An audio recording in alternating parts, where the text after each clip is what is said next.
If you build it, they will come. A memorable line from a classic movie set in the heartland of America.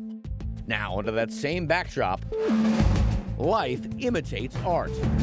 They built the track in Iowa back in 2006. Well, 18 years later, they have at last come. There he is. It's the stars of NASCAR for a long-awaited Cup Series race. Look at this. Hollywood couldn't have written it any better. You get excited. You get excited up here a lot. Lights, camera, action. A new Around the Track starts now.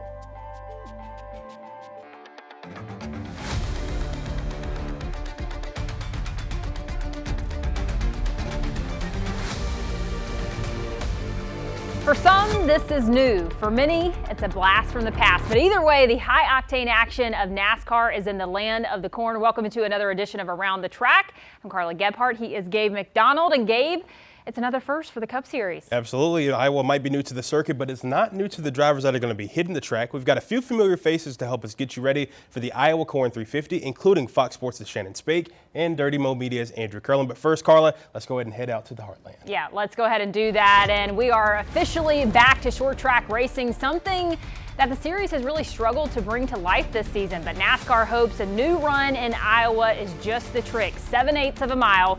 It's not the shortest of NASCAR tracks, but it will create a mosh pit if drivers can't find the lanes to get comfy in with new pavement in turns 2 and 4. We got more on that in a second, but grip will be available here, as well as higher speeds than normal on a short track. So what do the drivers think? There's a lot of unknowns going into Iowa.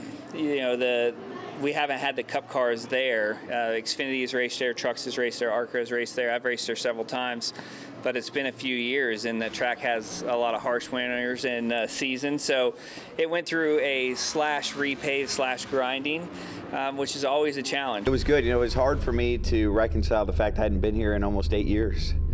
But you know, when you get here, you know, it's just like putting on an old shirt. You know how it feels and where to be. A little bit worried now that the pace is going to be really fast and it's going to be harder to pass, but the speeds are going to be tremendous, that's for sure. All right, here's Iowa Speedway by the numbers. It's 7/8 of a mile short track. We'll go 306 plus a quarter miles over 350 laps. You got 10-degree banking in the front stretch and just 4 in the back. But in the turns, it's progressive banking from 10 to 12 degrees. Iowa now becomes the 176th different Cup Series track to be used in a points-paying race since 1949. And there's a lot of green on the line, not just the corn which surrounds the track. We're talking cash, folks. $8.8 million purse on the line out in Iowa.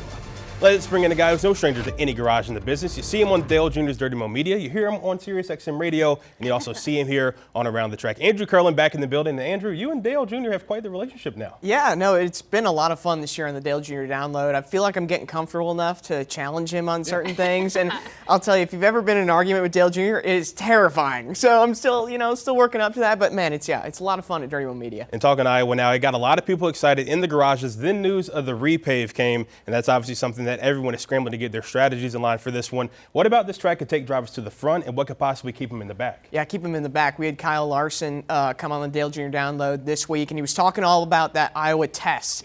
And there seemed to be a lot of marbles just outside that paved groove in both turns 1 and 2 and 3 and 4. He said if you get even just an inch into those marbles, that will send you to the back. So you want to stay on that piece of asphalt. You want to stay on the part of the track that's been repaved, because that's going to be your fastest way around. So we know this is an inaugural track for the Cup Series, the first debut ever, but there's still plenty of drivers that have at least raced on this in the Xfinity Series. In fact, 10 drivers in the lineup right now, including Christopher Bell and Kyle Busch, William Byron. They've all gotten wins there as well. Brad Keselowski and Ricky Stenhouse Jr., they have 3 apiece there. So which of those 10 do you think maybe has the leg up in this one? I don't know. I want to say, you talked about some of those guys who have been there. I'm leaning towards Kyle Larson, right? He's had 4 starts, I want to say, at Iowa, 2 top 5s, 2 top 10s, and he just tested there. I like Larson in that category. How much will the tire tests come into play, you think? Good question. I mean, you saw Joey Logano dominated North Wilkesboro, and that was a lot to do with he tested at North Wilkesboro and had a lot of experience, a lot of laps. So tire testing, I feel like, especially at a new track, is going to help the teams that have been able to get some extra laps on track. What do you think about Christopher Bell? I mean, he's gotten some wins here as well, too, in the Xfinity side. And I know he's always quiet in the season, they've been a little inconsistent, but what are your thoughts about him in Iowa? That's a good question. I mean, Joe Gibbs Racing has definitely not been slow this year, and just when you seem to count Christopher Bell out in moments, he proves you wrong. And like I said, he was one of those drivers at the tire test. My eyes are definitely going to be on him as someone to watch for this weekend at Iowa. Now, there are a lot of guys still on the outside looking in. We got 11 races to go in the regular season, but 9 different winners so far. And if the playoffs started now, 2 big names would not be in. Kyle Busch and Joey Logano, guys who have won Cup Series championships. Who do you think is under the most pressure right now? Obviously, Logano won at North Wilkesboro. $1 million is not a playoff spot. So which one of those 2 guys is under the most pressure? I think in terms of making the playoffs, I'd be more concerned if I'm Kyle Busch. And you've seen he's gotten into some trouble the last couple of weeks, not results he's wanted. That, to me, I think is more troublesome than Joey Logano. But, man, both of them really need to start getting their act together as the playoffs, they're getting closer. Let's quickly shift our focus away from Iowa quick, because a little bit of breaking news this week and the fact that Martin Truex Jr. announcing that he's going to plan to retire at the end of the season. Obviously a 2017 NASCAR Cup Series champion, the oldest active full-time driver at 43 years old. I mean, we're going to be losing a generational talent with this guy. It is kind of shocking to think that Martin Truex Jr. is not going to be starting next year. Think about how long he's been in the sport. He's a champion driver, but to me, this is who fills that seat. Silly season seems so crazy, especially this year with 4 charters opening up. Now Martin Truex Jr. is leaving. There's a lot of answers I still think we're waiting on, but it is going to be strange knowing that Martin Truex Jr. is not going to be getting behind the wheel of the 19 next year. When you look at obviously Stewart-Haas Racing, them shutting down, which one of those 4 drivers or maybe another driver could take the spot in that 19 car? I mean, you look at experience. Chase Briscoe is the veteran driver of that camp at Stewart-Haas Racing. His name's been thrown around as the top candidate for the 19. But then you look at Noah Gragson. He's got, relationship with Bass Pro Shops. So there's a couple of guys I think that could fill that seat. Yeah, going to be interesting. They do have 20 races left to kind of get their plans together for 2025. But Andrew, stick around. We'll have more with you in a little bit. But we got to talk to one woman who knows all about NASCAR's Race Hub. And I think a lot of times in this season, that has been one of the words that we've said so many times. What word is Fox NASCAR's Shannon Spake using to describe the Iowa track this weekend?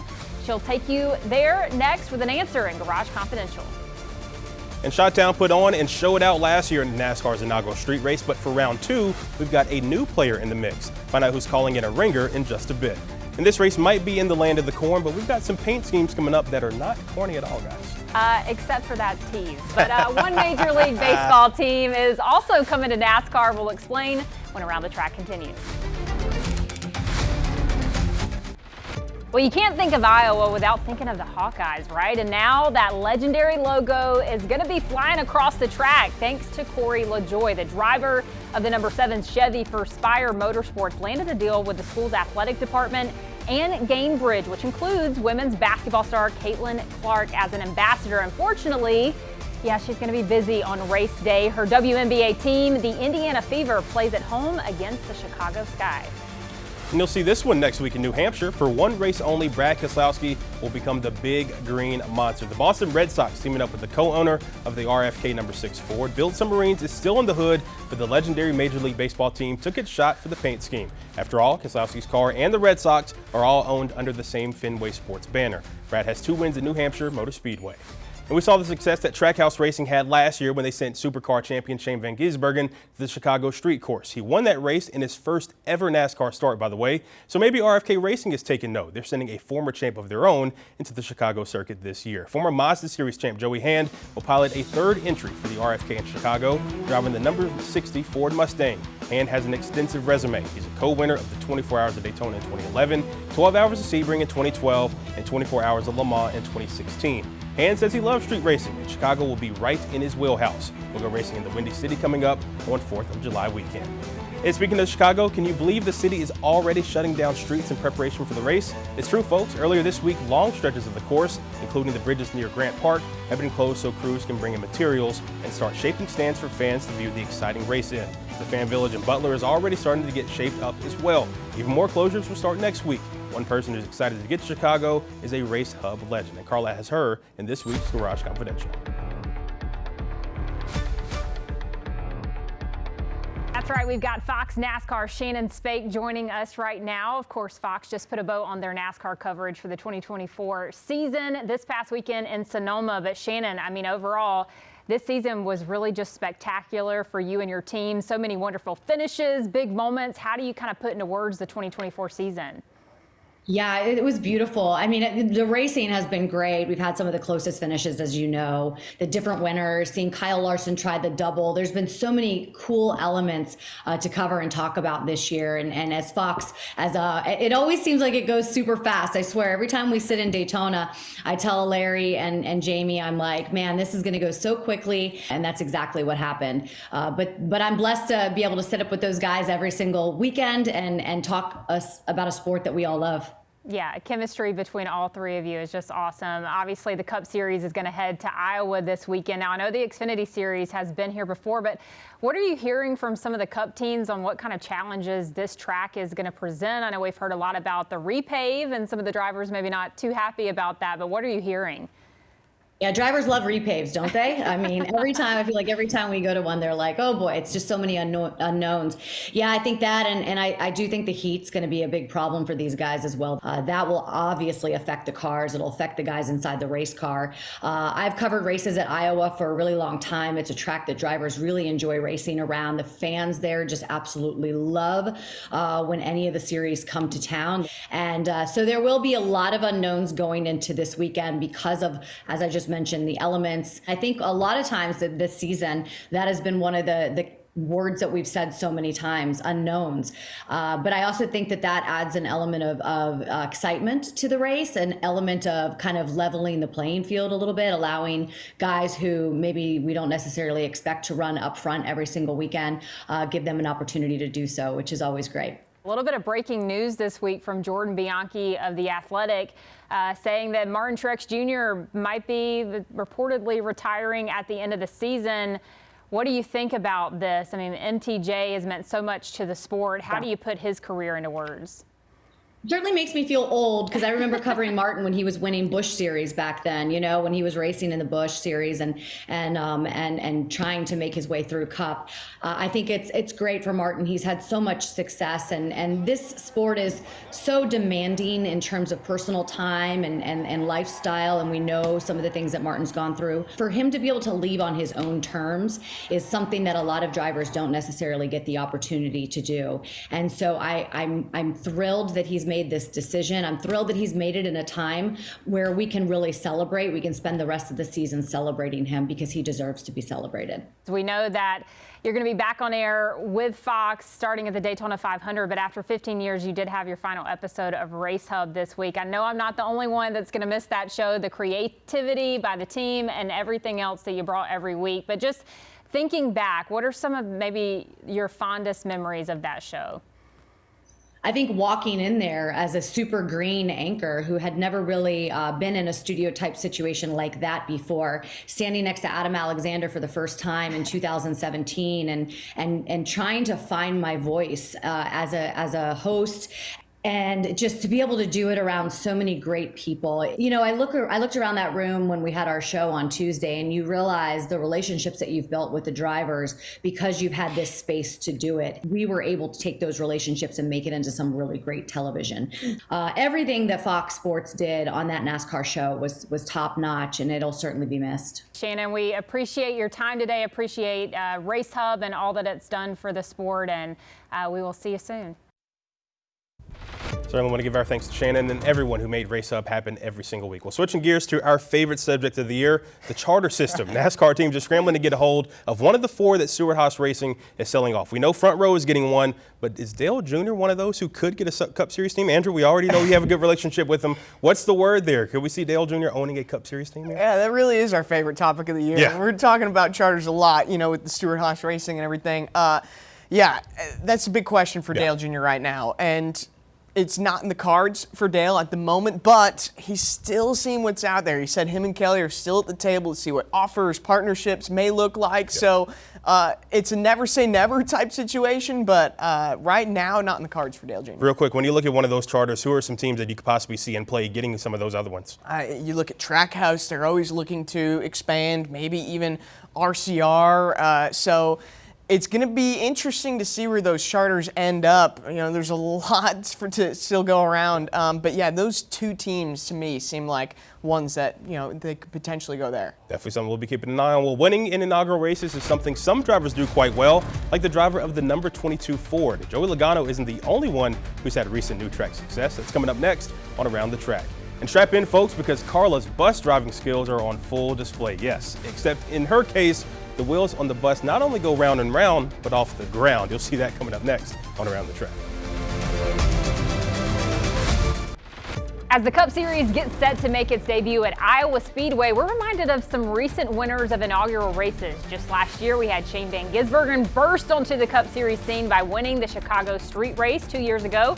Joey Logano took the checkered flag at the Worldwide Technology Raceway at Gateway. Logano has also won 3 inaugural races in total. One of them, the Bristol Dirt Race back in 2021. And this one's not listed because it's not a points race, but he also took the first clash at the Coliseum.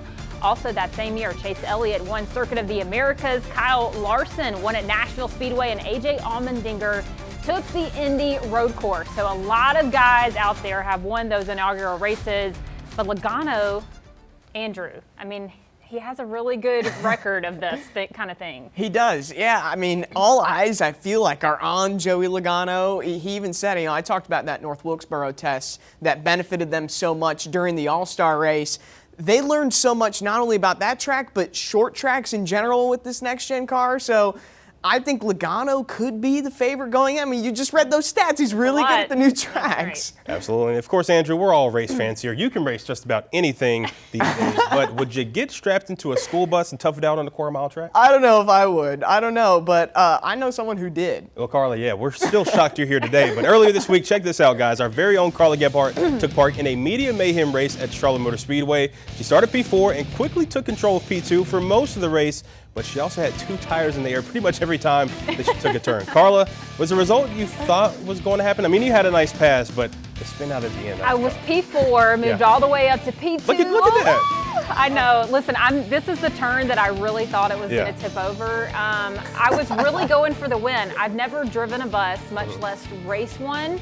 So all of this was kind of by accident, but I think it's now known, I'm a little competitive, and I really wanted to win. I mean, you're an athlete. That's something we all expected, but I mean, I'm just your skills. I mean, it was pretty impressive. I was there in person. I don't know if it's skill. I mean, making that pass, I don't know if that's something that I could do, but racing a bus is pretty impressive. I didn't know you could pass in a bus. Yeah. So you got to have a good motor. You do, yeah, and the driver too. Give yourself some credit. She was locked in too. How was that driving the car afterwards though? It was weird. It was very weird getting back in my regular car and going, okay, I need to focus and stay inside the lanes. It's not as big, not going 2 wheels. All right, well, one driver will lay claim Sunday as the first ever Cup Series winner in Iowa. Who is going to earn that title though? Vegas certainly has some thoughts, and so do we. Our Victory Lane locks are next.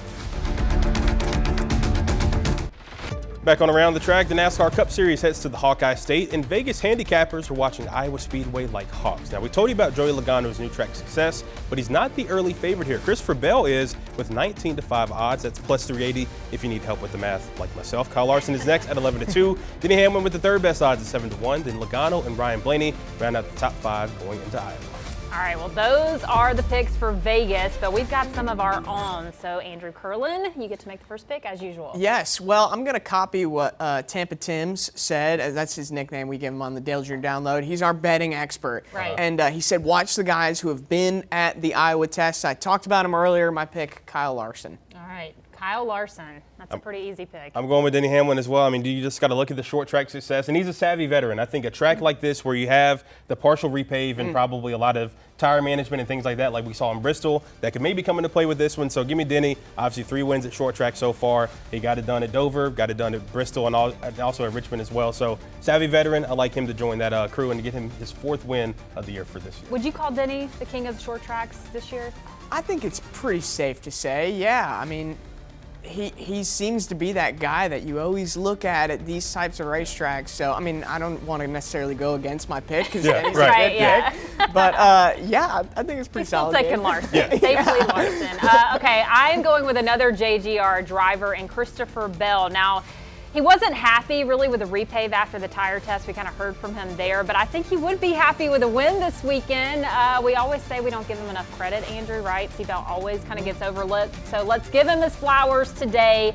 We're not going to overlook him. Seatbelt is my pick, a driver that's won at the Xfinity level twice before, got some extra laps with that test. I just really like his chances this weekend.